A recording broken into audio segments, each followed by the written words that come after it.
All right, hello everybody, and welcome to the Wednesday night Arduino show with Chris of MRL Trains. This is presented by YouTube Model Builders. This will be a recorded show, so if you did miss the show or come in late, hey, go back to the YouTube Model Builders channel. It's in the Arduino playlist. You go back and review it all you want. Uh, the show is every first and third week of the month on Wednesday. The show starts at 8 o'clock Central, 9 o'clock Eastern Time. And want to say go to the YouTube Model Builders website, YouTubeModelBuilders.com. There you can get the schedules for the Tuesday night presentations, the Wednesday night show, and the Saturday live show that's each month.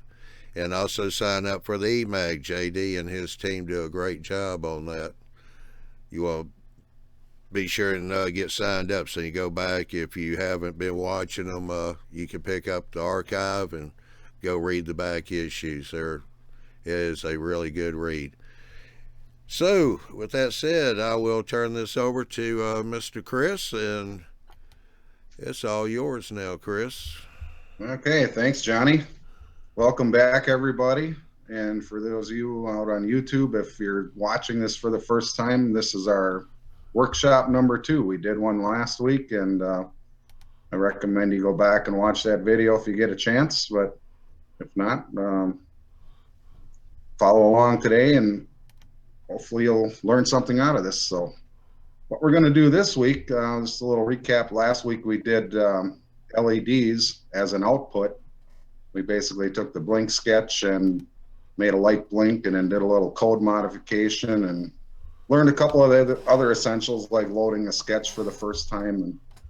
And being a course, or we're working kind of on the building block theory here. So now that we have a couple of those under our belt, we're going to add to it. So last week was output. I thought this week we'd pick something for input, because since the Arduino is basically an input-output device. So building upon our flashing LED, I decided what we could do this week, and keeping it in a railroad theme, is we're going to work with a photoresistor, which I'll show you close up in a second. But here's the sketch we're going to actually build, or the project we're going to actually build tonight. And you see there's a little LED. Let me grab my pointer. See this little red LED, and then over here is the photoresistor. Move it up a little, make sure it's on your picture. And what happens is when you cover that LED, you'll see that the light, see my LED is flashing now? What a photoresistor actually is it senses the amount of light hitting it, and the less light that hits it, the more it resists. It's just like a normal resistor. It resists the flow of electricity. So when it has a lot of light hitting it, it allows a lot of electricity to flow through the current, or through your circuit. And as you cover it up, put more of a shadow on it, or cover it up completely, it resists the current from flowing. And we're using our Arduino to tell it that, hey, when you don't have any current or enough current flowing, then make that light flash. So it's basically that simple. Now, most of you guys have probably seen these photoresistors. If you've ever seen those commercially available grade crossing flashers, they come, and I'm going to pull this out now and let you see it up close. It's cover this up so it'll show better, if I can get it to focus, which it doesn't want to do now. Try this. There you go. That'll work. There. That's a pretty good shot of it. About as good as we're going to get. Anyway, so what you can do is, you see how small that is, you can actually bury that between the ties in your track. And using this circuit we're going to build tonight, if you had a grade crossing flasher, as your train goes over and puts a shadow over the top of this photoresistor, it'll activate the light. And once the train clears, it'll get light on, it'll be hit with light again, like it is right now. You see it's not flashing. I'll try and move that wire so you can see better. And then as the train goes over the top of it, it'll flash again. So it's actually a very simple circuit and a very simple sketch with the Arduino.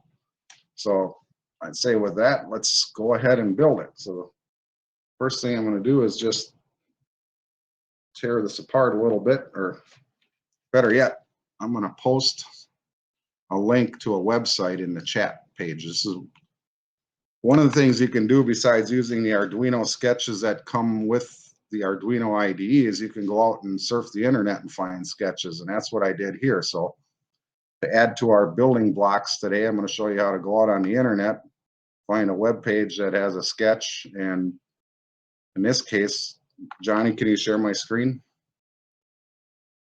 Or no, I got to do that. I'm sorry.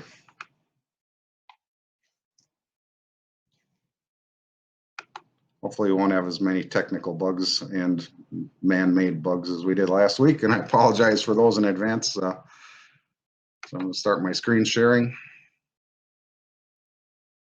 and show you the website we're going to use. So if you have your computer in front of you, and I will copy and paste this link right now into the, can you see that now? Are you sharing that?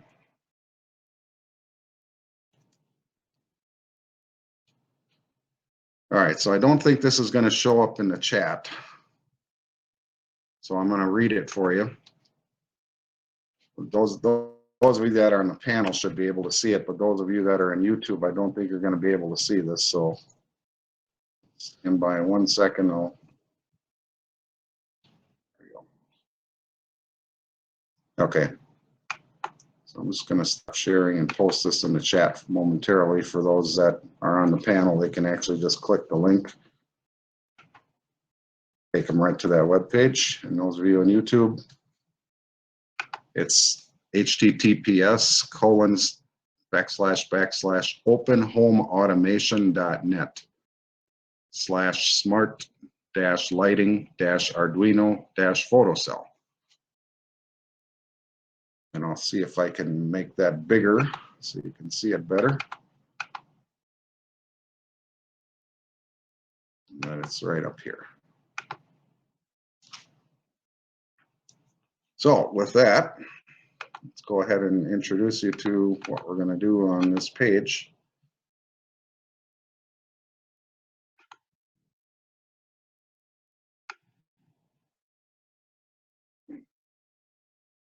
Okay, so as you scroll down the page, you're going to start to see some pictures, which we don't care about at the moment. But what they have is this nice picture of how we're going to actually assemble our breadboard and our Arduino. So I'm going to take mine apart while we're looking at this. I had it all put together already. The first thing we're going to need is an LED. You can select any color you want. I just happen to select the red one to simulate a grade crossing flasher. And of course, you're going to need your breadboard. And you're going to need a 10K ohm resistor. So if you have a bag of resistors, it should say 10K on it, or 10,000 ohm. And you'll also need, and that's going to be for the photo sensor, or photodiode, photoresistor, I'm sorry. You'll also need the photoresistor, and I'll get to come back and show you these all again in 1 minute to make sure we have the right parts. And then you'll need a resistor for your LED, which would be like we did last week, a resistor somewhere in the 270, 300, 470, somewhere in the 2 to 4 or 500 range. If you have one, would work just fine. And then you'll need 1, 2, 3, 4, 5 jumper wires. So I'm going to go back to, oh, actually, I'm sorry. I thought I was sharing the diagram, so apologize for getting to watch me rip that apart. So I might as well show you the parts while we do that, then we'll go back to the web page. So this is the photoresistor that you need. This is the LED that you'll need. Any color will do. And this is one of the resistors, 10K ohm resistor. And then I have a 300. That's the closest I have to what we need. And of course, your bundle of jumper wires. So now let's go back and look at the diagram and we can start building.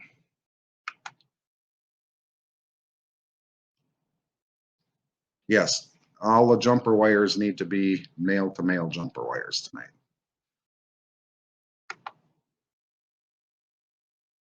Okay, here we go.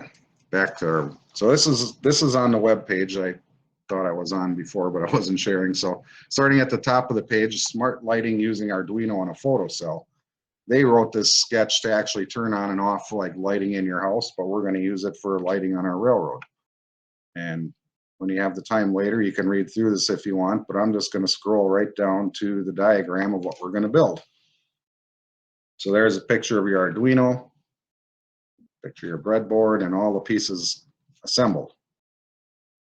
So the first thing we'll do is take our LED, and if you can see on the screen where they have the LED, they just have it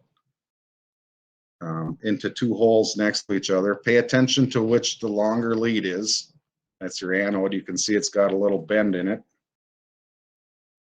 And you can either put them in holes right next to each other, or in my case, I'm going to spread it out by two holes just to make it easier to work with.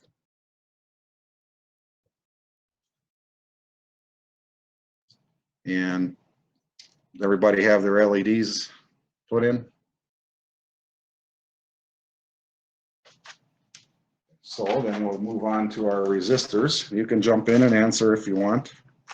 This is all of our show. It's not just me. So while you do that, I'm just going to double check that I didn't mix up my resistors the wrong way. So the way you can tell is by the colored banding on those. I know we talked about that a little last week, and there's ways to read your diodes. You can go out on the internet and just type in color band for diode or resistors, and they'll tell you how to read the color bands and which are which. In this case, I'm just matching up the ones that were in the bag since I mixed up the two. All right, so that's my 10K, and this is my 300.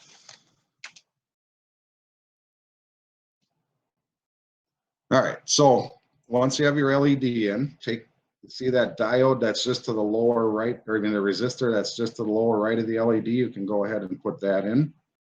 And of course, you can work ahead of me if you want. I'm just taking my time so that everybody out there in YouTube land has time to work along with this too. And then you can take your first jumper, take a male-to-male jumper, and if you can see, they have it on Arduino pin number 2. And it's not on the analog side, it's on the digital side. So if you run a jumper from pin number 2 to basically to the row that has the leg of the resistor. One leg of your resistor is on the long lead of your LED, and the other one will go to this orange wire.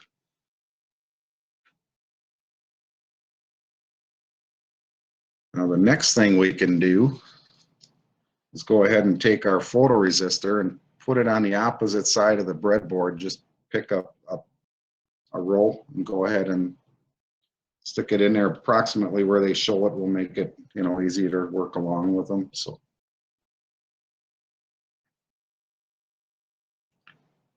And then you can take your other resistor and go. And if you notice that one end of the resistor is in the same row as one leg of your photoresistor, and the other one you can put in any other row that you want. So I'll give you a little bit of time each, and you should be able, right now, when you get caught up, you should have your LED, your 2 resistors, and your photoresistor all on the board, as well as as well as one of the wires from the LED resistor back to your Arduino. And I'm just, for those of you who want to see, let's see how I did mine. I'll switch back out of stop screen sharing for a moment.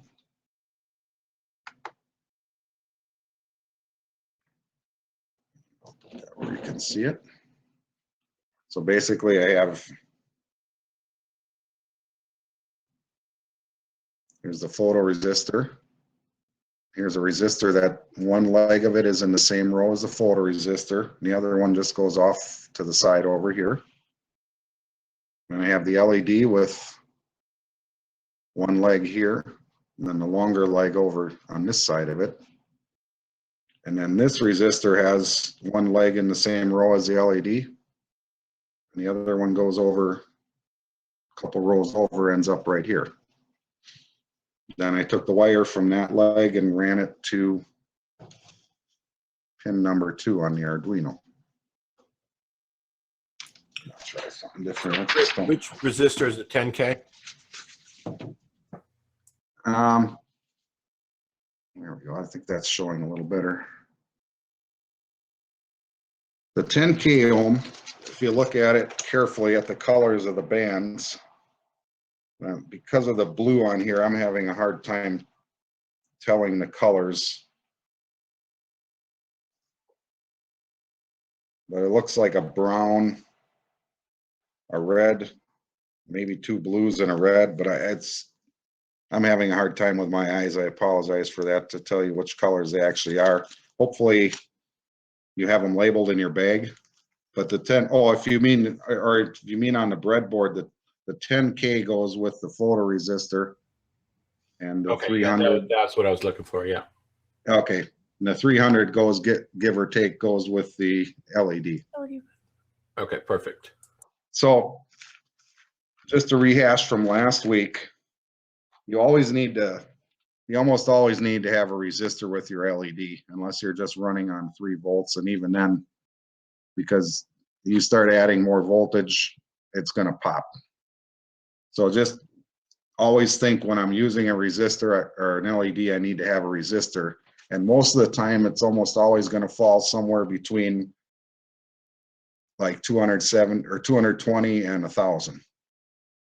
Any one of those will work, but depending on how much voltage and what the load is and how bright you want the LED, you know, say that was an LED in your locomotive and it was too bright, you could just add a little higher value resistor and it would actually bring down the intensity a little. So it will work. It's just the brightness will vary a little bit depending on your circumstances, or mileage will vary, as they say.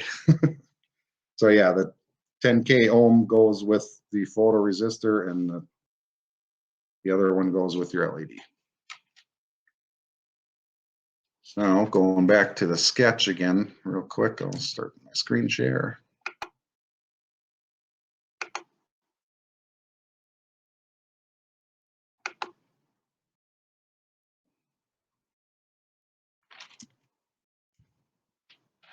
There we go. So now all I need to do is add a couple more wires. As you can see, there's, starting at the lower left of the Arduino board on screen, you can see that there's one that goes into the 5 volts. So that'll be our power. And that one is going to run to the one leg of the photoresistor. The one that doesn't have the resist, you know, the 2 legs of the photoresistor should now have the power on one side, and then a 10K ohm coming off of the other leg. Then we're going to take another wire from the other leg, same leg that has a 10K ohm resistor, and run that one back to analog pin 0.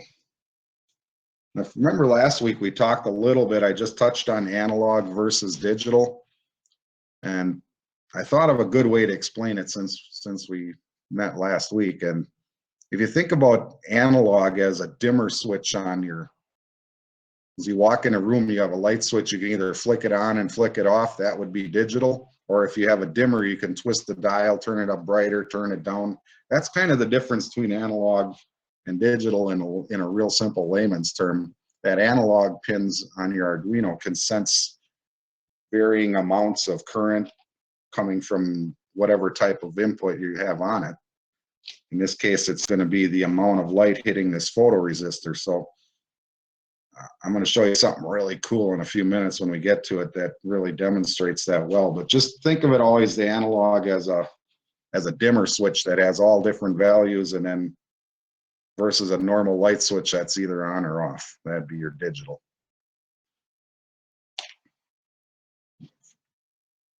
But there is more to it than that, but in simplistic terms, in most cases, that's a perfect analogy. At least according to my understanding. I am a beginner too, so. All right, so we got one more wire to put on now. Actually two. If you go from the other leg of that 10K ohm resistor, go ahead and plug that into a ground, any one of the grounds, but if you want, you can put it in the one that's right next to the 5 volts, kind of like it shows there. And then your last wire is going to simply run from the other leg of the LED to ground. So you actually have two, it looks like two wires, the two black wires come together and then run to the ground on your Arduino. Well, there's more than one ground. In fact, the two of them are right next to each other on the Arduino. So you just go ahead and plug that other wire right into the second ground, and it's the same effect as what they're showing on their diagram here.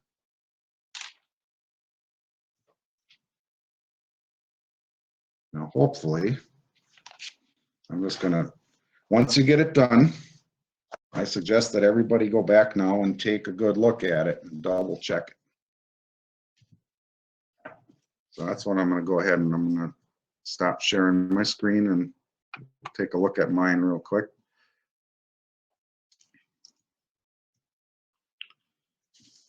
So just looking at the diagram they had up, I'm trying to compare it. Now I'll start with my LED.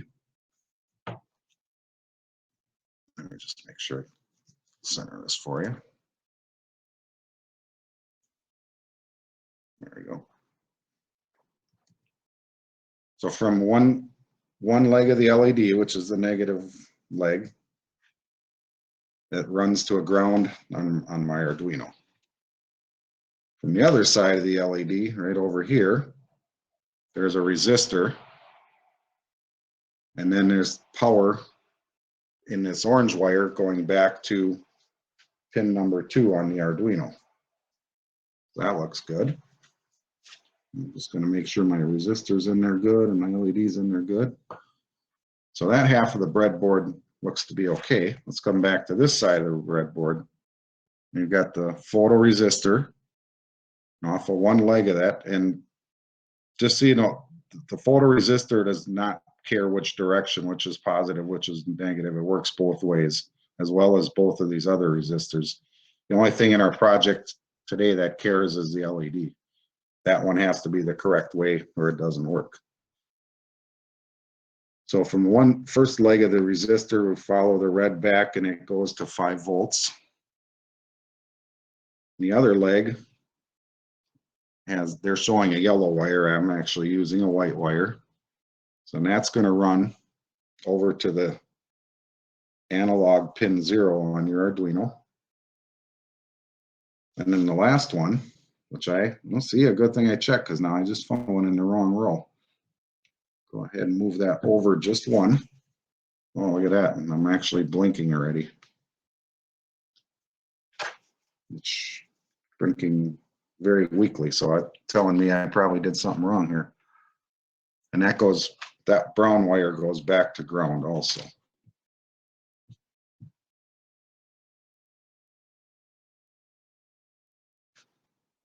So I wonder if I did what I did wrong here. I think your brown wire's on the wrong side of your ground pin. If you move that one over 3, you'll be fine. That black wire is off by 2 pins. This one? No, I think it's the other one. But I could be wrong because I'm looking at it at a funny angle. The other black Yeah. wire that's feeding beside the resistor, it looks like it's Right over. here. Yeah, it looks like it should be over on the other side of the resistor leg, so it should be 2 pins over. Yeah, no, No, here- actually, when I had it one pin over. But you know what I didn't do is, this is actually a little different sketch. I had a very similar sketch in there, so this may be just waiting to get a proper sketch loaded to make it work right now. So that could be what the problem is. that ground, that black wire that's tied to your resistor, that resistor's not tied to anything right now. It's just setting on the leg and not going over to anything, I don't think. See, it's Yeah.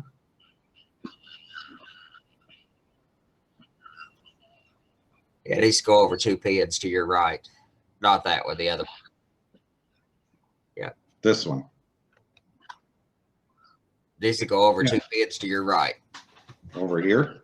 No, Yeah. you're just seeing things. If I move that, you'll see that it's just it's probably the camera is making it look bad. Oh yeah, okay. If I follow that over, it is in the same row. So Oh, I I think think we'll- that's an optical illusion for me. I'm sorry. yeah. So what I'm going to do is, is everybody ready? Everybody done? It shouldn't be blinking for you. The only reason mine's even blinking at all is because I had a similar sketch with a similar setup in there that I did some modifications to, and it must be close enough that it's actually functioning. So I guess we'll find out when I load the new sketch in. But yeah, so why don't you pan around, Johnny, and we'll take a look at some of the other projects. And we do appreciate our producer, Johnny, doing a great job.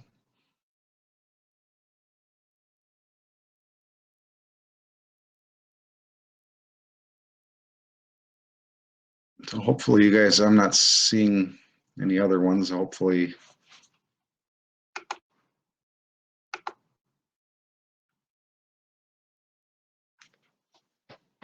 So I'm only seeing yours, Johnny.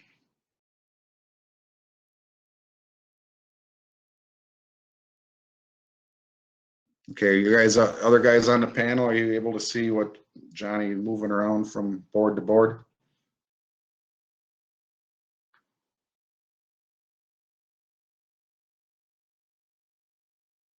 Yeah, I can hear you.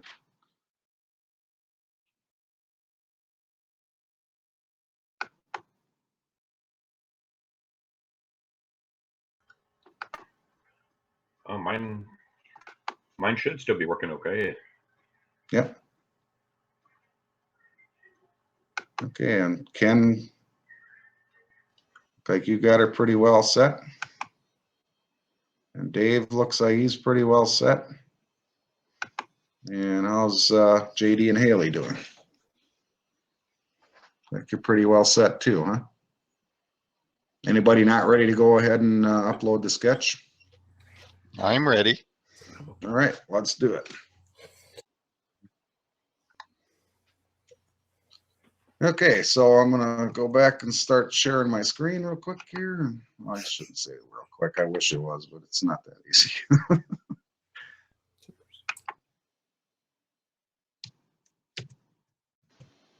Okay, so moving on from the sketch, if you scroll down the page, they're actually giving it, or from the diagram, I should say, they're actually giving us 2 sketches here because I'm going to introduce something else really neat tonight.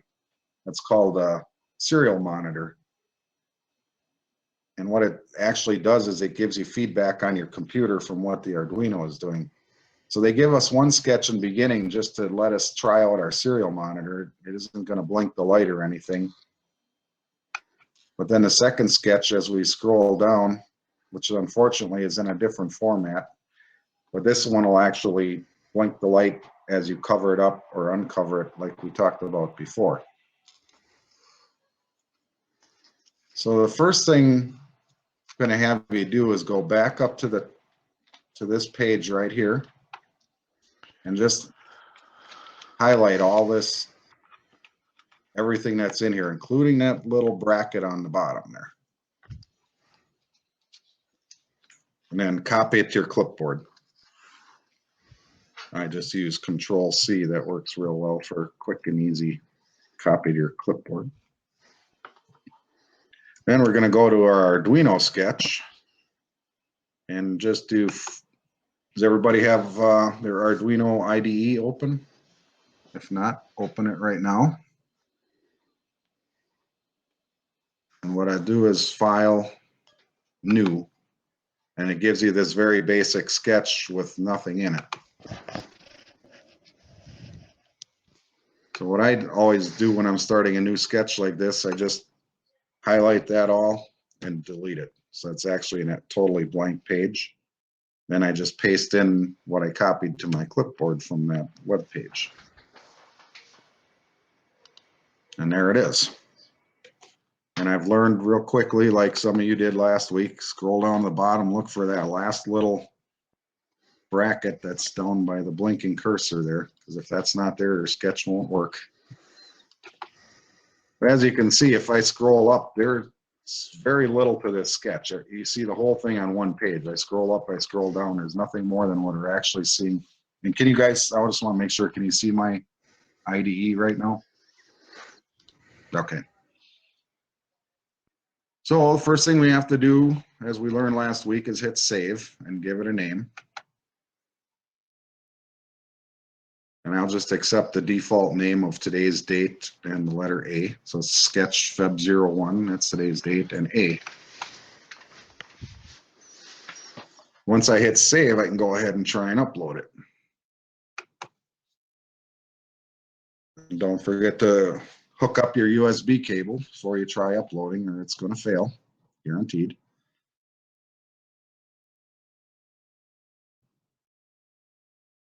And assuming I have the right COM port, this should upload. If not, I think we learned last week, and we'll show you again, maybe a quick review for anybody who might be having trouble with their upload. You have to make sure you select the right port that your USB is plugged into, or you're going to have problems. It will not upload for you.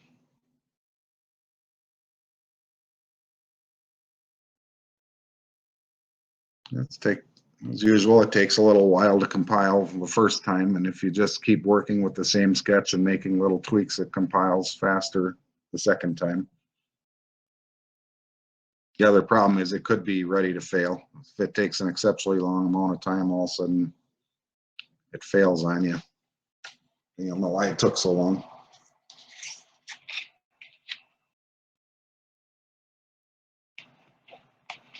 I have a feeling that's the case because it should have finished compiling by now. So while it does that, I'm just going to take a quick look and show you. If you go to Tools, Port, I have a choice of port 1 and or COM 1 and COM 4. I'm just going to go ahead and select COM 4. Sure enough, look at that, just like that, it started doing something. So I obviously was on the wrong COM port. And hopefully it'll finish up.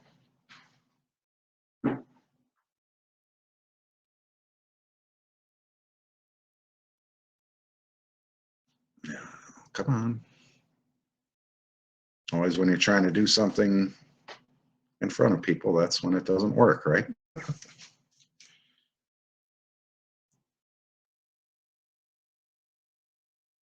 Everybody else, while we're waiting, everybody else successfully get it loaded and compiled and loaded? For some reason, my Arduino is frozen up. It's got the pin 13 light and the TX light. Both are just solid on. I'm not sure what I've done wrong here, but I've done something to make it mad. Okay, so mine just finished uploading. Well, what it should do is, okay, I have the same thing right now. I'm seeing the one pin, or the LED, the onboard LEDs. Is that what you're talking about? One of mine is on solid. Actually, two of them are on solid. One is blinking just very faintly and quickly. Yeah, I don't have anything blinking. It's just on solid.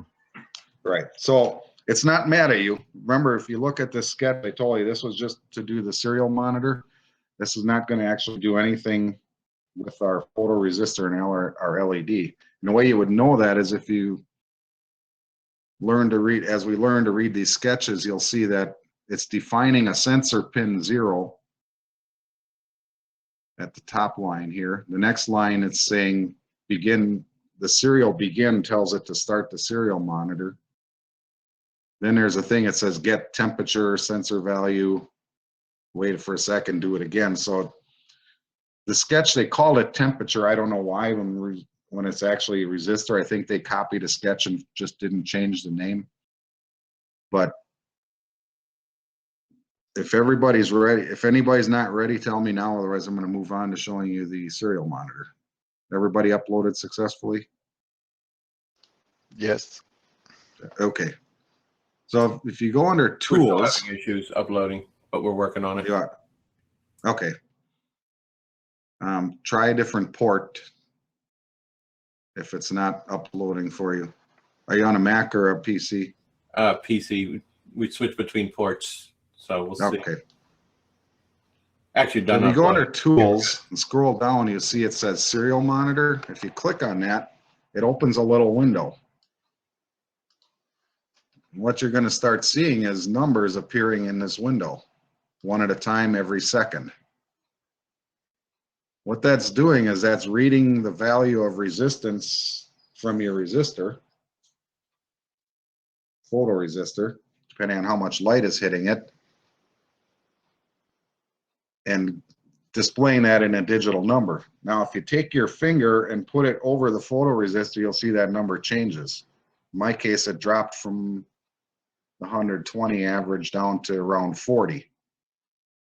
Now when I pull my finger off, it goes back up to 113, 112.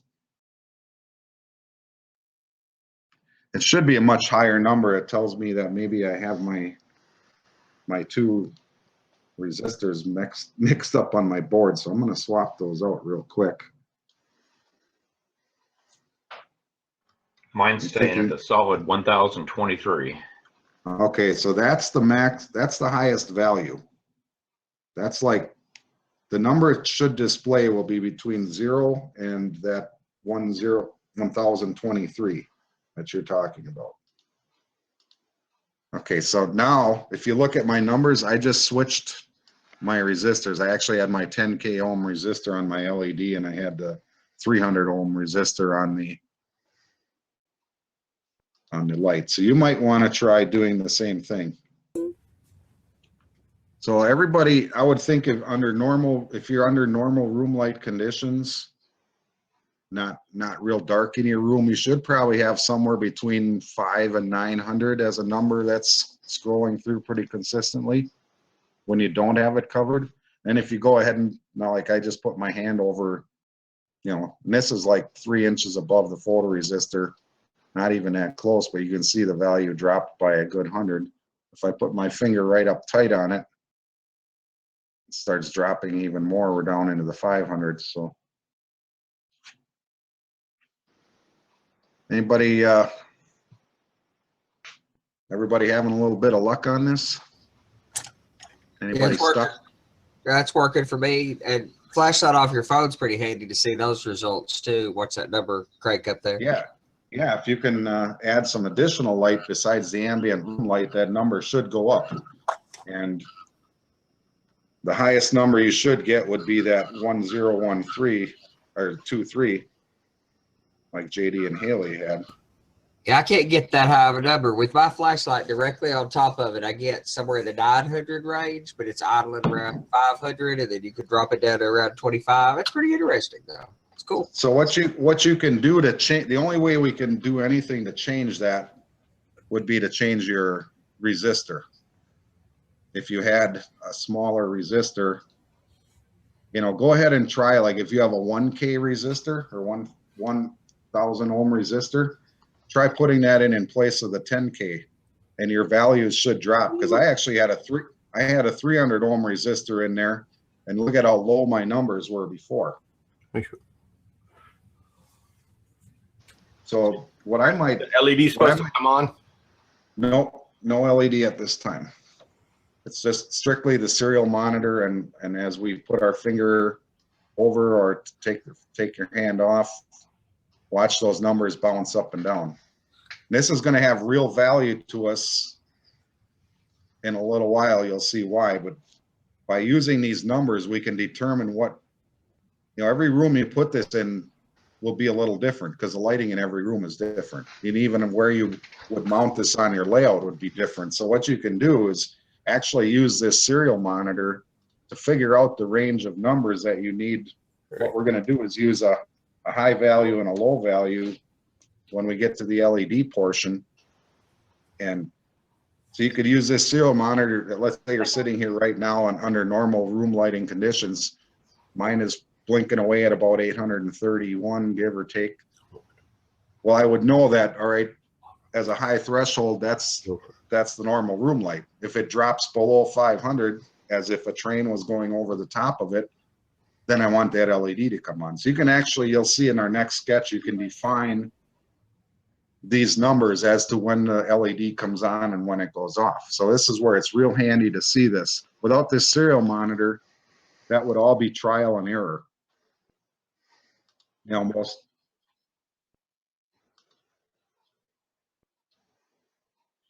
Okay, so if anybody's having any trouble out there, like JD with all your numbers on the high end, or if somebody has them all on the low end. So we're in the 700 to 800. When I put the phone Okay. light on, we go to 900 to almost 1,000. And then we put the finger on, we go down to about 500. Oh, I lost you. I heard. So I heard with the 700 with the phone. flash, it goes up to almost 1,000. Without that Okay. regular room lighting, just basic lighting that we have on, it goes down to about 700 to 800. And then Okay, then it sounds like you got it. down to 400 to 500. Okay, very good. That sounds about right. But anybody else, if they're having trouble with, because it's either all zeros or all 1023s, then I would say check your diodes or check your resistors and make sure they're in the right row for your full resistor. Because even if you pulled out the resistor, I'm going to pull my 10K resistor out completely and watch what happens. And mine goes to 1023, just like yours did. Because there is still a completed circuit there for the photoresistor itself, but by adding this other resistor, now I put it back in and you see the numbers drop back into the 840s where I was before. So if you're running at all zeros, I'm guessing that one of your connections on the breadboard is not right. It's either, maybe you plugged into the wrong row, or maybe you just need to push it down in and get it to wiggle it around a little to make sure you get a connection. So everybody good on this? Ready to move on to the LED, adding an LED into it? I'm good. All right. So this serial monitor really comes in handy. That's one of the things I wanted to do tonight. I actually used this in a different sketch to use a distance sensor, an ultrasonic distance sensor, and you can do the same thing. You can read the numbers right here on your screen. So let's take a quick peek at everybody's before we plug out. I'm going to stop screen sharing.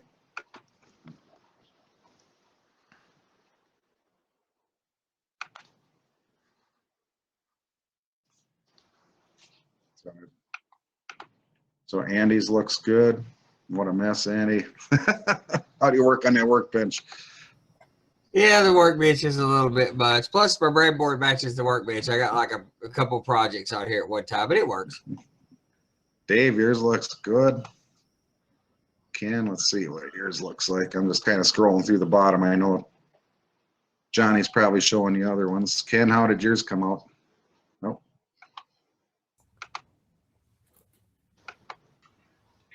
Well, I'm not too sure. I've still, like, if I cover the photoresistor over, it drops just maybe 2 or 3 as all, and then the rest of the time it's on 1023 when I take my finger back off of it.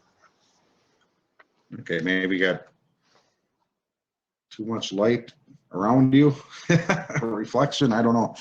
You could try putting something totally black over the top of it. Kind of a hood of some sort. Yeah, I've been just covering it completely with my finger, but it doesn't, I'm doing something wrong here. Okay, and JD looks good, and Haley. All right, so let's move on and let's go ahead and I'm going to reload, go back to the web page and start screen sharing, and we'll load the next sketch. So while I'm going to screen share, I want you guys to open another new copy of. So we get if you want, shared? you can. First thing I'm gonna do is, as you can see, my sketch you should be seeing right now. I'm just gonna do new, and I'll make that one full screen, and I'll just delete everything that's in it. Now I'll switch back to the web page, and we're going to scroll down the web page. See, here's their sample, their serial monitor. You can see they had 800s and 300s, and then back to the 800s as they covered and uncovered again.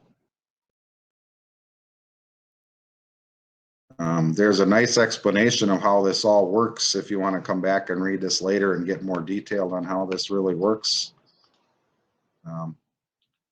If you can see this now where they have another sketch, it's in a different format that it's a little more difficult, but if you go way up to line 1, if you can see where my cursor is and just manage to get your cursor right in there,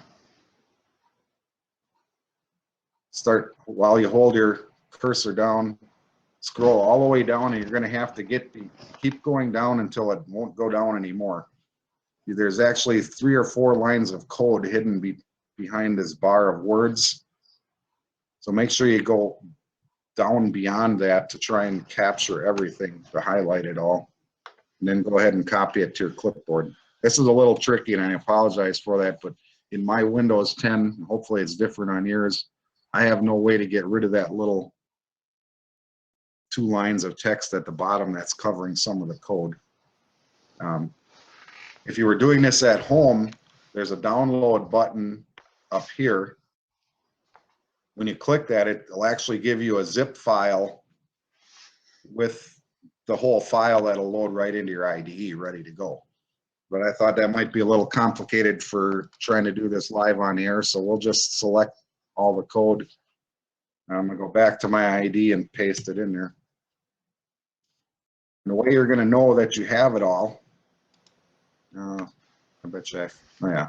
The way that you're going to know you have it all is if you scroll all the way down to the bottom and look for that last little bracket.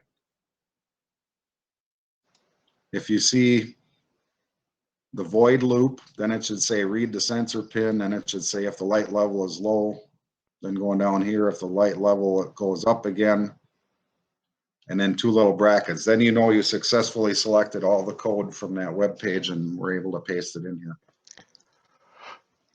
Everybody okay with that? Mm-hmm. And anybody have any problems copying and pasting that? So now we can go, I'm just going to go ahead and just upload this sketch right away. Of course, I have to save it, otherwise it'll yell at me. Now I can upload it. And since I have the right COM port, maybe it'll compile and load a little faster this time.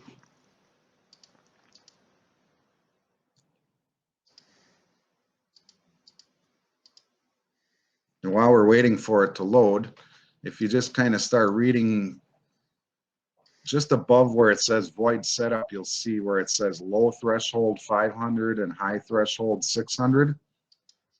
That's those same numbers we were looking at on the serial monitor. What it's telling it is if you get the number below 500 by covering up your photoresistor, it's going to turn your LED on. And if you get a higher threshold than 600, then it'll turn it off. So those are basically our points where we turn it on and off.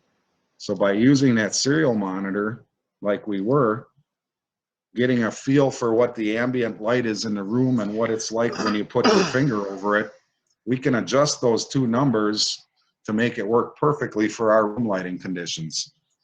So, you know, and maybe in JD's case, he's going to need to set the high threshold at 800 and the low threshold at 500. My case, it might be 700 and 400. Somebody else might be 600 and 200, just depending on what their room lighting conditions are or their layout lighting conditions, once you bury that in the ties.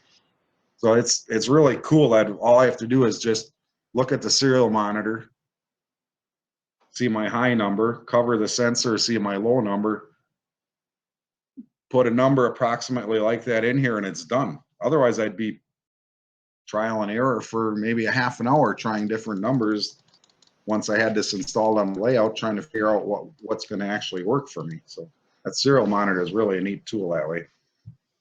So mine is done uploading. I'm going to go ahead and stop screen sharing. Let's take a look at what happened on my breadboard, my Arduino. So far, it looks good because if you look, my LED is not on. Now let's see what happens. And I'm working through this sketch basically blind. I know I did it like 4 days ago, and since then I played around with different sketches similar and did some modifications. So to be honest with you, I don't remember exactly what's going to happen. So I'm going to cover this up and cross my fingers and see what happens. Nothing. Anybody else have any luck? So there's no light on, but the photo sensor is not reacting. Yeah, so mine is nothing happening when it's got light. Let me just try Andy's little trick here, and I'll grab my cell phone, turn the flashlight on, shine it right in its face, and still nothing. All right, so now I'm going to try the opposite. I'm just going to cover this as, there we go. This time I covered it really good instead of just waving my finger over it. When I cover it really, really good, it goes on. So, Same thing here. I mean, I put my thumb down tight on it, and then the light comes on. Well, it went off. Hold up, stop, move. So what that's kind of telling me is my sketch worked, my hardwire, you know, I put everything together right, and everything is working, but I don't like those values. How come when I'm touching this, it? Okay, just move it to a different hole. Up and down. Okay, you guys, JD, are not muted, just so you know. There we go. Anybody? Okay. Who doesn't have it working? We can help you out if you're stuck. I see JD's still working, but anybody else? Yeah, we seem to have a loose connection somewhere. Okay. Yeah, I'm not. Oh, that's good. That's good. Hopefully, I've got something wrong because my LED is coming on and just staying on, so I'm not sure where I've messed up. okay, go ahead and well, let's all do this just for practice. Now that our sketch is uploaded and running, you can go ahead into your IDE, go to Tools, and start that serial monitor running again. Because you notice this sketch also has that line in where it says serial.begin. Anytime you have a sketch with that included, it basically tells it to send information to the serial monitor. I'm looking at mine right now and it's not doing anything though. Ours isn't doing anything either. I'm getting a light on my thing, but I'm not getting any code running through my, oh, I bet you they put the serial begin. Ah. Well, it should be something going through there. Huh. Maybe that's why I was modifying this sketch. I bet you it was. Coming back to me now. I think we're missing a couple lines of code in this sketch. It starts the serial monitor, but then it never tells it to display anything. Right. I had to go add that serial repeat line, basically the serial print line, so that I could see the output. But I made it work. That's my blue. So what you can do is, if you still have your previous sketch open, either way you saved it, you could go ahead and open it. Let's just kind of play troubleshooter for a minute here. I can see right away when I look at the other sketch, I see where it says in orange serial begin 9600. Okay, yeah, probably help if I share my screen with you guys. Huh?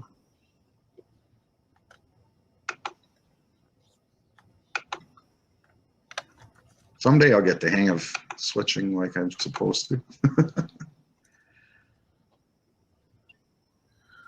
All right. Okay. So this is the first sketch when we just ran and tested our serial monitor. And can you guys all see this now? See my IDE? So in orange here, it says serial begin 9600. That's what tells the program to begin using or to prepare the serial monitor. But farther down here, there's a line of code that says serial.println sensor value, comma, DEC. That's where in our program, it's actually telling it to send that information to that window. So what we can do here is we'll just copy that line of code to start with. And I have a feeling we're going to have to do more than just that. Yeah, that worked for me. If I just put the serial print line in and then put the delay line in, the only consequence is with the delay in there, you have to hold your head over the sensor or take it away for more than a second before it triggers because of that delay sequence. Yeah, and what the reason they're delaying it is because when you look at this, it would just be a speeding fast stream of numbers that you probably couldn't even read. That delay makes it stop, flash the number for a second, then read it again. Slows down. That's why you see a number pop up every second. If you put a smaller delay, just like the delays on our LEDs last week, it'll start printing numbers faster. And it'll just be faster and faster the lower the number is. Yeah, that also lowers, I set mine to 250, and that seems to work pretty well because then I don't have to hold my finger over the sensor very long for it to activate, and then I can still, the console or the serial monitor is still readable. Yeah. Okay, so to make this work, we go back to this sketch that we did before with the serial monitor. I highlighted that first line, and I'm actually going to run down and highlight the rest of it too. In fact, let's take the comments with it too so that we can understand. Remember these comments with the 2 slashes in front of it? That's just to tell you something. It doesn't tell the Arduino anything. That's only for us humans on the other end. So I highlighted all 4 lines, the put temperature on serial port down to the delay 1000. I'll copy it to my clipboard. Switch back to my current sketch. What I did is I put my cursor down just after this last semicolon, before the last 2 brackets in the entire sketch. And then I hit enter to add a new line. And then I'm going to paste my code right in there. In fact, I could have probably hit enter again. So I'll go back in front of this one and just put another line just to make it easier to see and read. It's the only reason you have to do it. The Arduino doesn't care if there's extra spaces in there or not. That's just to make it easier on our eyes, to make it easier to read. So these are the 4 lines I just put in there. Now I'm going to go ahead and hit save and test this. Hopefully we got it all. If not, we may have to tweak it a little, but Andy says it works. I'll take his word for it. So I hit save. Now I'm hitting upload. It does work. And it's compiling. Oh, that's good. That's good. We got 2 people. So basically, what I'm thinking is either those lines of code were farther down where we couldn't copy them, or they just forgot about them. But it is coming back to me. When I played around with this a few days ago, it didn't work either, and I ended up finding a way to do it, and this is what I had done too. So I'm going to stop sharing. Well, I'll leave this up. I'll just take a look at mine. So actually, you're right, Andy. That kind of fooled me. Andy's exactly right with that 1 second delay, because remember we talked delays last week. It's delay 1000 is 1000 milliseconds. So that equals 1 second. When you first cover up the light, if it doesn't come on right away, don't panic, because it'll take a full second probably before it comes on. But go ahead, put your thumb over your photo sensor again. And in my case, I have to like really put it down on there tight to make it light up. So that tells me I want to make some adjustments for sure. Chris, you could also, Chris, you could always put the delay to 250 or 500 to make it go a little bit faster. Yeah, in fact, if you're caught up right now and you want to do that, go ahead and just change the delay. Now, if you really want to see what it does without, to make it real obvious, just make it like 100. Mhm. And then you'll see real quickly that if you opened your serial monitor, which is what I should do right now, open my serial monitor.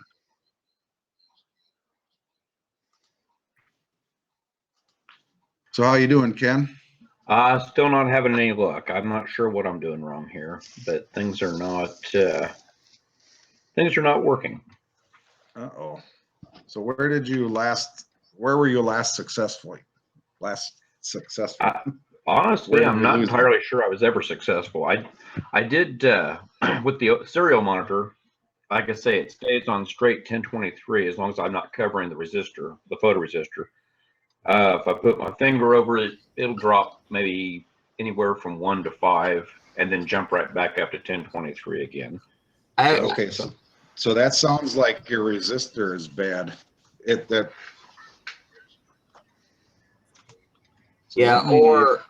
As I unplugged and plugged components as I was playing around, one of the things I noticed in the serial monitor is if you pull the resistor off, there's a couple, but the resistor that is tied to the optical sensor to pull it to ground, if you pull that off, right, that's the one that pushes it to 1023 to high. Right, I saw the same thing. So if you look at my, John, you want to put up my screen for a second and I'll show them exactly which one to look at.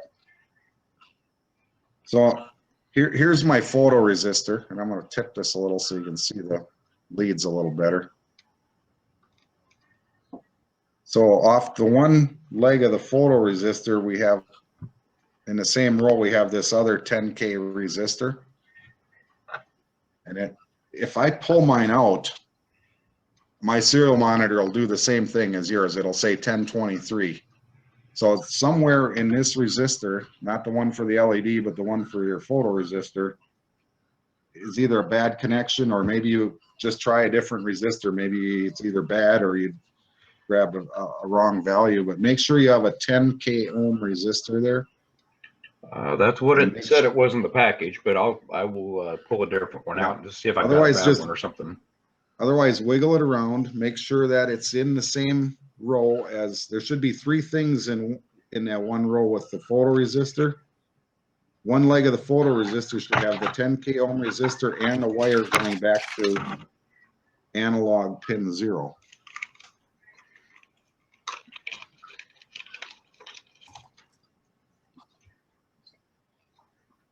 Okay, so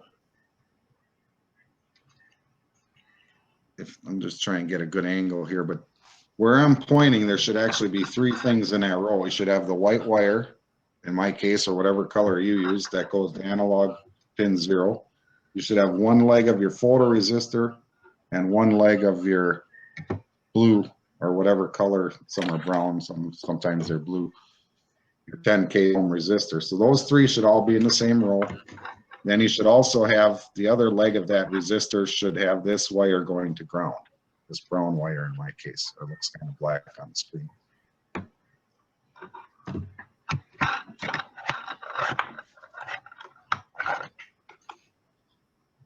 All right, so I'm gonna take a look at yours, Ken. See what I can see. I don't know if mine are wrong or if they're pretty bent up, so they probably look crazy. Okay. Let me hang it just a second here. Okay.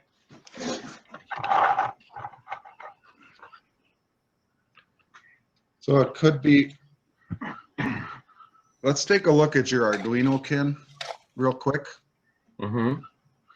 What looks like a brown wire going. Yeah. And that's going to a ground. That's one of the. Okay, so that's going to a ground. Okay. Yeah. Just for kicks, take it out of that one and put it next to your ground. That's the yellow wire on the other side.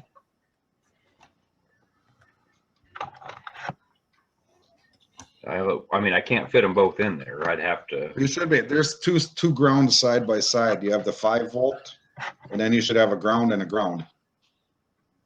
Oh, I All see in it. a row. Okay, sure, I see it. So even though that, I think that other ground should work, let's just eliminate that. Then follow that ground back. It should go to one leg of your 10K resistor. Yep. Okay. So now that you got it all wired up again, before we do any more, let's reload your sketch and then test it. Because we aren't going to know for sure.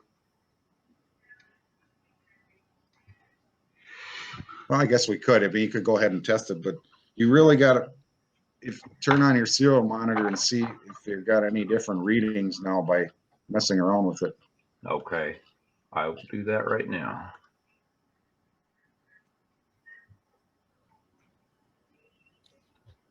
Still pretty much the same thing as it was before. So I've got something in the wrong spot, and I can't figure out where I'm at. So I'll troubleshoot it here a little more. So back when we first did the serial monitor before we added the LED, was it working okay, or have you been this way ever since? No, it's pretty much been the same the entire time. Okay.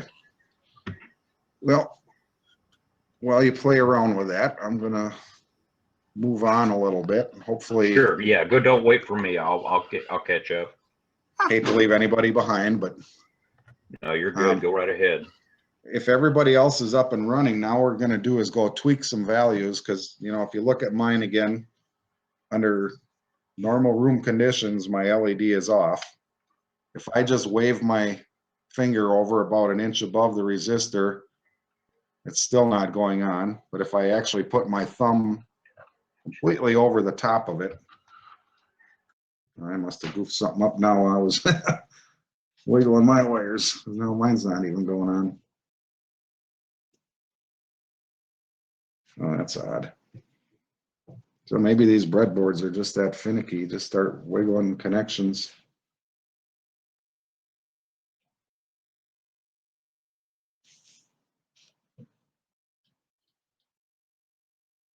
Huh, now mine's dead.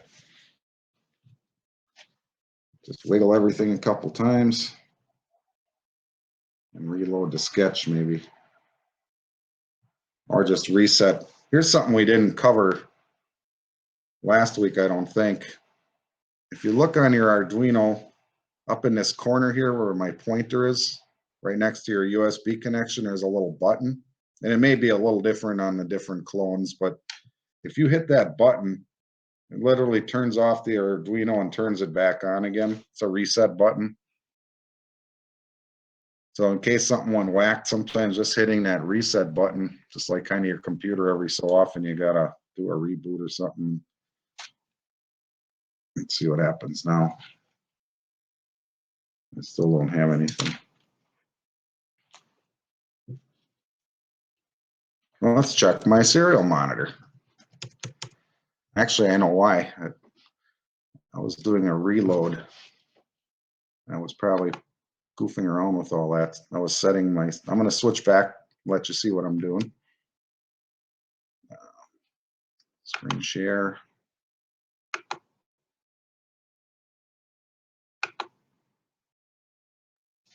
Okay, go to my IDE. I was actually changing that delay and uploading when I started goofing around. That might have caused some problems. So I'm just going to reload the sketch as is. So I go up, hit my load button.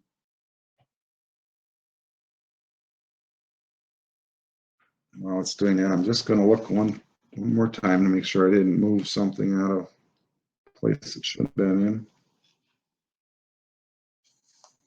on my board.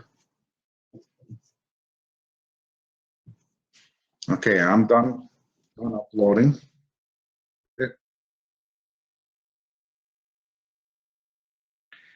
Okay, Hillbilly should be 5 volts and not the 3.3. So Johnny's passing along the information to me. So anybody else out there too that's live on YouTube right now, you know, I can't see your questions, but Johnny can, and he'll pass them on to me. So I just reloaded my sketch and now it's working just fine. When I put my thumb over the top of it, my light comes on. So hopefully everybody else is at that point and having some patience, trying to go slow to make sure everybody out there, not just the panel, has time to do this. If you scroll back to the top of your sketch now, remember we talked about that high threshold and that low threshold? By default in the program, it came set at 5 and 600. If you were successful in getting your serial monitor working with the new coding, you should start to see numbers popping up every second. And as you can see, mine is working now. After we added those 2 lines of code, I can see my numbers. So my ambient room light conditions are about 840, low 840s. When I put my thumb completely over it, it's dropping down to, oh, see, I must have a loose connection because now I put my thumb on it, it stopped again. You notice my serial monitor stopped? There we go. Huh. You know what it is? There's something in the code. I need to change. When I cover my LED, notice my serial, right now I have it covered, my serial monitor stops. That means I'm literally stopping the program, which means I don't have that line of code in the right place. And Andy, maybe you can jump in and test yours and tell me where you added your code. Remember we added these 2 lines of code down at the bottom? But for some reason, and I'm sure it's a coding issue, when I drop below the low threshold, then it doesn't continue to send values to the monitor. So let me try. That's where I put it, right at the top of the loop.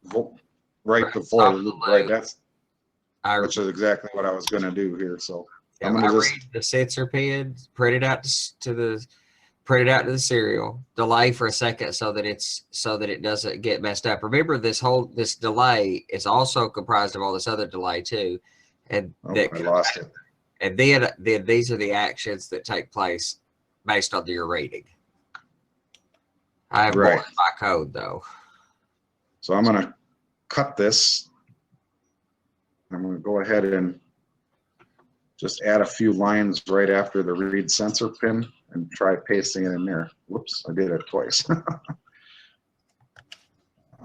So now it's going to read the sensor pin, print it to the board or to the serial monitor. And then just have to determine whether we want to move this delay or not. I'm going to try it both ways. I just want to try it because we're all learning together here and we want to experiment. So I put my delay right under the serial print line. And right it worked fine. Yep. Did it work good? Okay. Then we know it works good there because Andy said that too. I'm going to go ahead and leave it where mine is and just see what that does. Let's see if that has an effect where you put the delay. So I hit save. I'm going to hit upload. And be curious to see if the delay changes anything, where it's located.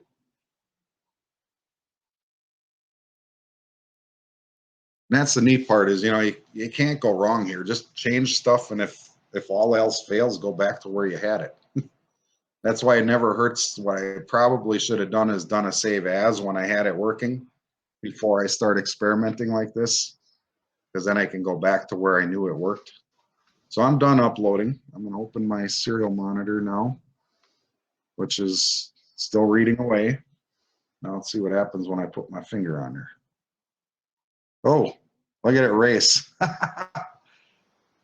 I take my finger off, it goes back to the 1 second delay.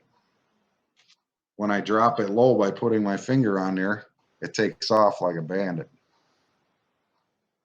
See that? So there is obviously an effect on where you put the delay. So I'm going to go ahead and move that now up underneath, like those guys, like Ken and Andy did. So Control X to cut it. Right up here, but add a line or two of blank lines and then paste it right in there. Once again, I'll save my sketch, hit the upload. Yeah, so that's pretty interesting. So when I had all that code at the bottom of my sketch, it would literally stop it when I covered my sensor. And then when I put it up here, it worked, but it ran fast. You know, now I move the delay. Let's see what it does. All right, done uploading. Open the serial monitor. Cover it up. There we go. Works perfect now. So yes, it does make a difference where you put it. I still have the 1 second delay whether I'm covered or not. So I'm uncovered right now. We're up in the 840 range. I put my finger tight on it. I drop down into the 530 range. Uncover it, back up to 840. Now if I just shade it by putting my hand about 2 inches over the top of it, it came down some. You see it's in the 680 range. It's not down to the 530s like when I put my thumb tight on it, but it's not up in the 840s either. You know, I take my hand off. So this is just, I'm kind of simulating, let's imagine a box car going over the top of it. You know, that box car is 2 inches above or an inch above the track, whatever it is. So it's not going to be tight to that sensor. So what we want to find is a light level where you, let's say you hold your finger about an inch over the top of this, which is what I'm doing right now. And I'm getting right around 700, 690s, 700. So let's use that information to our benefit. Going back to my sketch, I scroll up to the top. So here where it says low threshold and high threshold, if I make the high threshold, remember I was running in like the 840s, I'm going to make this about 750. Don't want to quite go all the way up to 840. I'm going to make my low threshold maybe 600. I'm going to bring it up a little because I want it to turn that light on a lot sooner in a lot less dark condition than it was before. So by bringing up that low threshold from 500 to 600, it's telling it does not have to be as dark to make that LED come on. So I might not have to put my finger tight on it to make it trigger. I could maybe just shade it lightly with my hand and it might be enough to trigger it. So let's try it. I hit save and upload.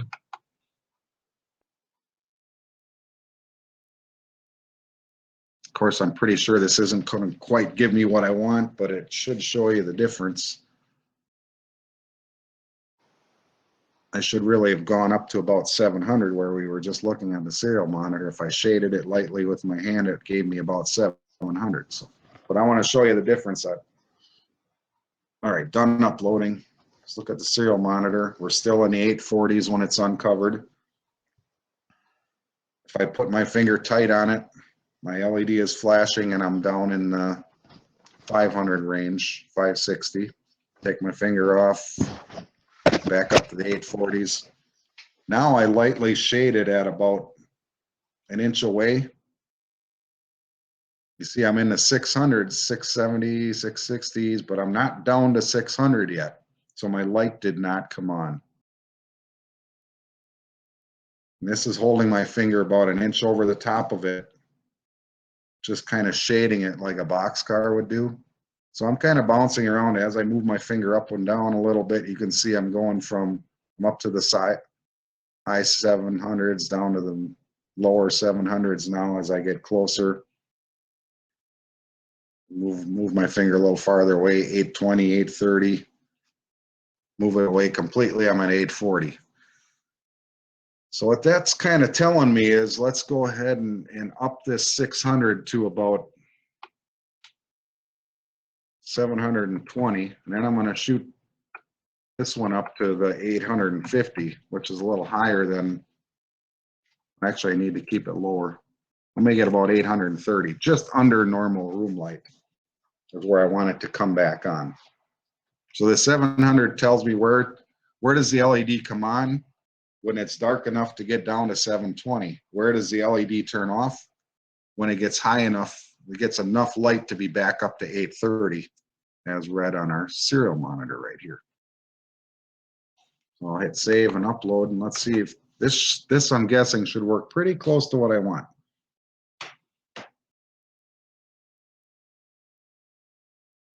It's compiling while we're thinking. Anybody else successful in this, getting it kind of where you want it? Did you try some different values and see how it affects when the light comes on and off? Well, I think I've got everything correct on the, excuse me, on the photoresistor side of it. If I cover it up, it drops the values pretty quick in the serial monitor. And if I let back off, it gets up into the mid hundreds, around or close to 500. But Okay. I'm having no luck getting my LED to come on. Well, it might be because of your lights. So on your serial monitor, when you're running just fingers away, hand away from it, just under normal room lights, what's your number averaging? Right now it's running about 493-ish. Okay. And then when you cover it up? And when I cover it up, it goes down to, well, 85, 86, right around in there. Okay, so that tells you exactly why. Now, if you look at your sketch, go back to your sketch, and you'll see the low threshold is at 500, and the high threshold is at 600. Yes. So what's happening is you're never hitting 600. So you're not literally getting enough light on one end of it to turn it off. So is yours staying on constantly? No, or is it not going on at all? Hang on. So you're not getting dark enough to turn it on, and you're not getting light enough to turn it off. So what you should do is take that low threshold, make it 100. 100? Yeah. Okay. And what about the just high? The high one, I would make it like 380. Just something a little bit under that 400 that you were talking about. Okay. Then go ahead and save your sketch and re-upload it. Okay, I'm doing that right now. And while he does that, I'm going to test my new numbers. Oh, that works perfect. Actually, it doesn't. Yep, mine is working just fine now. Yep. So what's happening with mine is Oh, it did. when I can lightly shade it, and it's coming on just like I wanted to, just like if about the same distance the bottom of a boxcar would be. But when I pull my finger away, it isn't necessarily going off right away. So I'm a little too close on my high threshold. I have to wait till it actually, I must be right on the borderline that, occasionally it goes over the top of that threshold and then it finally turns off. So I'm going to drop mine from 830 to 800, and I'm guessing that'll cure that problem. Other than that, I like the 720 as a low threshold on mine, because all I have to do is shade it a little bit and that comes back on. So how's everyone else doing? Dave, Andy, Chris? Lloyd? Yeah, Chris, the fact that you have the line delay and what's the other line? Hold on. Oh, I just deleted mine.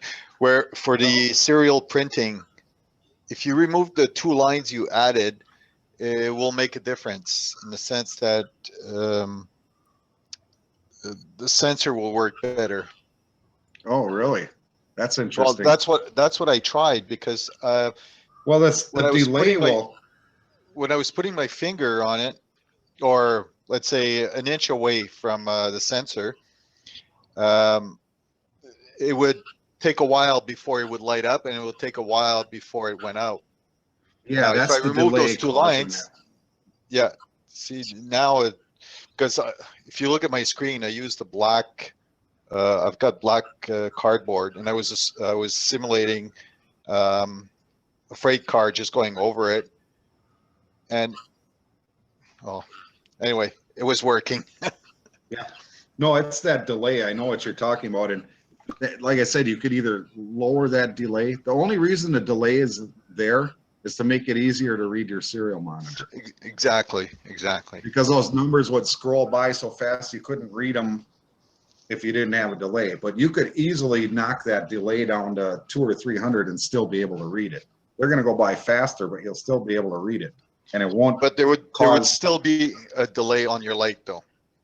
Correct. Now, once you have this set where you like it, you could easily remove those lines of code, because the only reason we're using the serial monitor is to find the sweet spot for our setup. Because everybody's is going to be different because they have different lighting.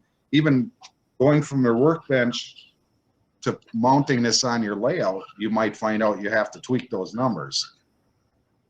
More than likely you will.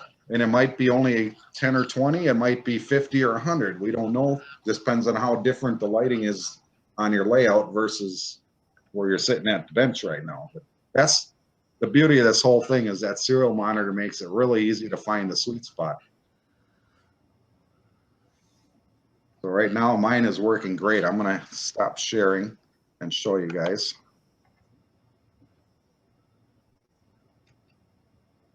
All right. Get me on screen there, Johnny. Okay. So all I do is, and here it's that delay again. Sure, I must have found my, there it is, found my bad wire. So I'm just, let me tip this a little bit so you can see how far off I'm actually. There. I got to get a little closer now. No, one of these wires, when I wiggle it, just kills my whole project there. See that delay from the time I took, but right now I'm just covering it. And I'm about that far over the top of it. I'm not touching it at all. I'm a half an inch over the top of that easily. But that half a second or second delay I have built in there, I should say that full second. Now watch, take my finger away, it takes that long to turn off. So I'm pretty happy with it. I might just make one more change real quick. One of them is I'm going to kill that delay a little bit, because I don't have to worry so much about reading my serial monitor anymore, because I pretty much know what it's going to tell me. So let's make this, I'm going to make it 200. And I'm also just going to tweak my low threshold. I want it to come on even sooner. So I'm going to raise this number up to like 750. Hit save and upload. So all I did, I know you can't see it, but I just changed my delay from 1000 all the way down to 200. So 200 millisecond delay only. And I changed my low threshold from 720 to 750. And I'm in the process of compiling and uploading again. So what that's going to do is even less shading will now trigger my light, and it should come on and off faster without that full second delay. It'll only be 0.2 of a second delay. So let's see how that works as soon as it gets done uploading.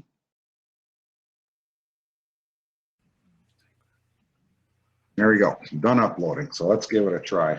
There, look at that. Almost as fast as I put my finger on it and take it away now. And I'm like a full inch over the top of that sensor now. So Chris, we got ours working. The issue that we had an extra squiggly bracket there. Aha. Okay, so when we matched those up, it started, watch this. Okay, Johnny, you want to put him on screen?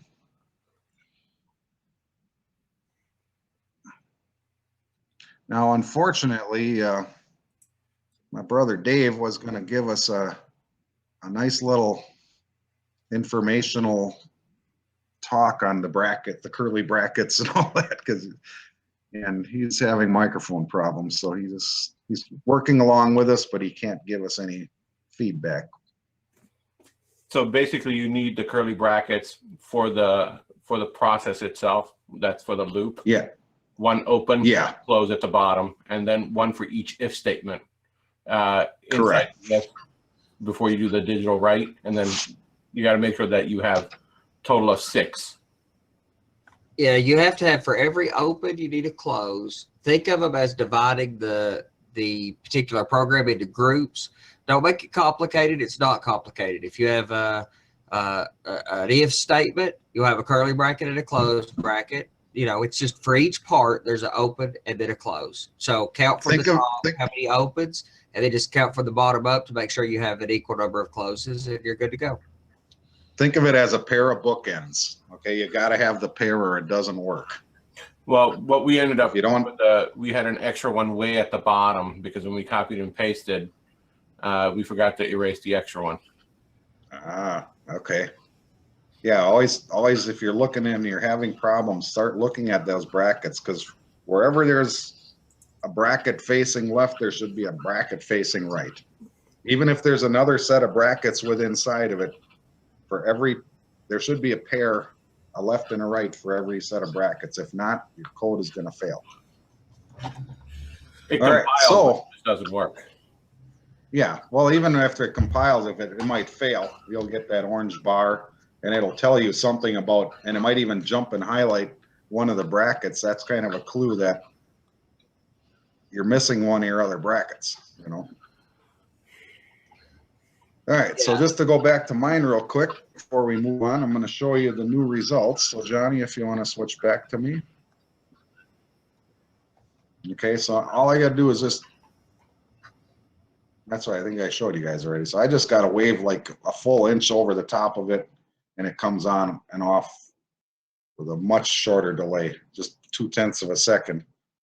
It's not much at all. So if everybody's pretty good with this, I know we're about out of time here, but I talked last week about doing a little something with the other photoresistors, or the infrared emitter and receiver pair. It basically, we're out of time to actually do an experiment with them, but if you take this pair, the clear one is the infrared emitter. All it does is, it's just like that red LED down there. It's an LED, but it sends out light in a band wave that our eyes can't pick up. So it's just a much higher spectrum. But this one in black will receive infrared. It'll ignore all other band waves, or wavelengths, but it will pick up the infrared. So if I put the two of them facing each other like this, the clear one sends out the signal, the black one picks it up. So you could use that to trigger these lights, just like we're using this photo sensor right now. The only difference between these two is, other than you treat these like an LED, you probably have to put a resistor on. And I had a sketch that maybe I'll show you in a future program. But I was actually thinking of doing this same thing we did with the sketch tonight, only using these up in my staging yard. When a train would go between these, it'll break the infrared beam. You know, the receiver here, the black one, will not receive the light from the other one when there's a train car in between them. So I was going to have these things kind of set up in my staging yard to make and break an LED light, just like we're doing right here. So it's a very similar sketch. I'm almost guessing that I could take this receiver, put it in place of this red LED in our sketch right now. Or I should say in place of our, let me get my pointer. I'm almost guessing if I took this, let's try it real quick. If you guys have them handy, you can work along with me, but I'm just gonna fly through this real quick. I'm gonna pull out my photoresistor, and I'm gonna stick this infrared receiver in the same place that it was in. Let's see if I can blow up my Arduino. I may have to change resistors, but the whole premise being, if I would now take this, see how my red LED came on and stayed on, by the way? If I would take this emitter now and just hook it up to the 5-volt positive, and of course you need a resistor because it's an LED, shine it on here, it would probably do the same thing we were just doing with this photoresistor. So I'll play around with that. I'll show it to you at the beginning of next show if I get it working, or if you guys want to, it's a good little experiment. So look, your homework between now and 2 weeks from now is when our next show is going to be. Is, you know, for bonus credit, you could see if you can get a circuit working with a pair of these that basically does the same thing. Oh, gotcha. I just noticed my brother Dave showing me something. This is a great little trick. Remember, I just told you a minute ago that these, Johnny, you want to share Dave's screen? Remember, I told you that these things emit a light wave that you can't see? Well, how do you know it's actually working? There's a cool little iPhone trick. I'm not sure if it works with Android. We know it works with iPhone. If you turn on your camera on your iPhone, and I think that's what Dave is trying to demonstrate right now, there's something in the sensor, the camera sensor of your iPhone. You can actually look at your LED. If you look directly straight on at it, you'll see it looks purple when you look at it through your iPhone camera. So there's a cool little tip for you. And as other little bonus credit, you could take you could replace this LED with a buzzer.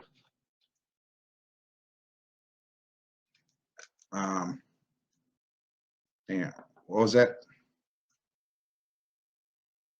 Okay, so if you I still have it in the plastic bag. This is just a little buzzer. You could replace that LED with a buzzer, and you could actually make noise instead of using an LED. So that's another different type of output. Last week we used LEDs, lights as our output. You could also use sound if you wanted. So just using the same circuit, there's a lot of cool things you could do. One other thing you could do that I saw in a sketch but didn't try, take a you could take a potentiometer here and add it into your circuit.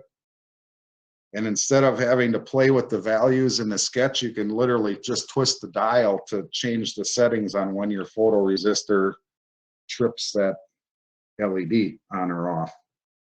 So I'm going to put my photoresistor back in. You see my light went off. I put my finger over it, goes on, off. Remember when we changed those numbers in our sketch to make that happen, you could add this potentiometer into your circuit and just twist that dial to change the sensitivity of when it comes on and when it goes off.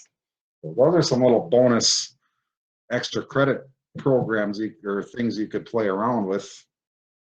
If you want to work ahead for our next show in 2 weeks, we're going to get into some fun stuff. If you have a stepper motor, we might get to that. But the main thing I want to do, let me pull this out of my box here, is get yourself a servo. And if you want all the little goodies that come with it, you get a little bag of servo arms. But we're going to do a couple simple servos because I know some of our people are very interested in animation. So let's, we took a little kick at outputs. This week we took a little look at some inputs. Next week we're going to take a look at servos and start tying that into. So we'll also continue to expand upon our input outputs as we go. I mean, the servo is actually an output, but maybe we'll do something like take a potentiometer or a push button switch as a new type of input, something we haven't used before, and see if we can get it to activate the servo. So I think with that, I'm going to wrap it up and open it up to any questions we have. Like I said, our next show is in 2 weeks.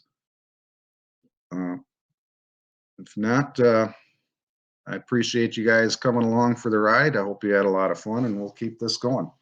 And until next time, back to you, Johnny.